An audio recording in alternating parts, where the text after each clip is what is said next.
હું હવે લેણાવાળાથી કંટાળી જાઉં છું. હું મારી જાતે આપઘાત કરું છું. મારા ઘરમાં કોઈનો વાંક નથી. મારા ઘરવાળા બધા સારા છે. તું મને માફ કરજે. છોકરા નાના છે, મારે આ કરવું નથી પણ થઈ જાય એમ છે. હું જવાબ નથી દઈ શકતો લોકોને. રોજ ટેન્શનમાં છું. મારાથી જીવાતું નથી એટલે મને માફ કરજે. મારા ઘરવાળા બધા હારા છે, એનો કોઈનો વાંક જ નથી. હું મારી જાતે કરું છું કેમ કે મારાથી જવાબ નથી દેવાતો.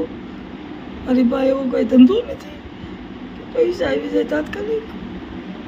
ઘરવાળાને કહી નથી શકતો. નમસ્કાર મિત્રો, ગુજરાતી ન્યૂઝ સમાચાર જેમ છે એમ જ તમે ફેસબુકમાં કે ઇન્સ્ટાગ્રામમાં જોતા હો તો ફોલો કરો અને યુટ્યુબમાં જોતા હો તો સબસ્ક્રાઇબ કરો.